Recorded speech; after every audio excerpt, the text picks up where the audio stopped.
Okay, so we've just got to the end of Woodburn Road. Woodburn Road ends here. I can hear a noisy vehicle coming behind me.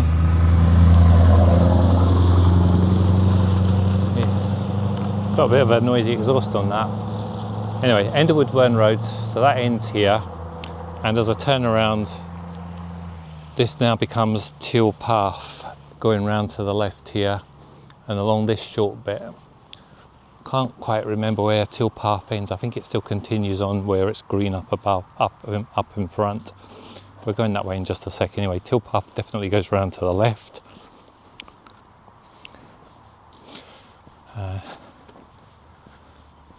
Yeah, again, I know there's somebody who lives in one of these houses along here from my work, my current work.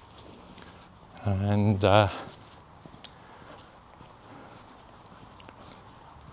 yeah, there's been loads of people lived here over the years that I've known. And my sister-in-law used to live down this part of Teal Path, so that's how I know that's Teal Path. The house on the end here on the left has had quite a considerable extension on it. It was up for sale a number of years ago, but the extension's all like a granny flat with a separate kitchen and that in it, so I think that probably puts some buyers off, because normally everything sells here within a few days, and I don't think that sale ever went through on that house and it got withdrawn from the market. I remember talking to the guy in the pub that lived there, or still lives there I think, and he was saying he was in negative equity because he'd spent more on the extension than what the value of the property was. And of course, if you do build an extension, it will normally take a number of years before it pays back what you've paid out on it to build it, especially if you're paying contractors. Not so bad if you're able to do some of the work or all the work yourself. So yeah, we're along Teal Path here. Nice little bit again. I did many years ago come and look at a house for sale along here. It's one of the ones on the left here. And it wasn't very well decorated. Now, to me, I can do a lot of the building work and things, but they seem to think it was great. Some people get this opinion sometimes about their properties, and they're just not very good at DIY, and this polystyrene coving that's been stuck up that's hanging off and things like that. And yes, it's little things, but quite often you find when people have done things and they've not done them very well, the little things aren't very good, then they've probably bodged some bigger things as well. So it's one to watch out for, or be prepared for the worst, I would say.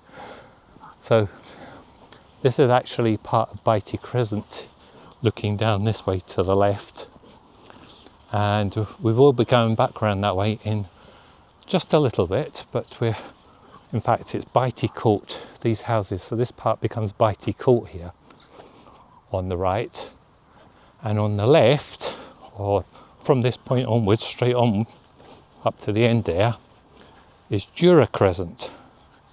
So it all gets confusing, doesn't it, where they stop and start. So we're going to cut through here some pensioners' bungalows and some more modern houses.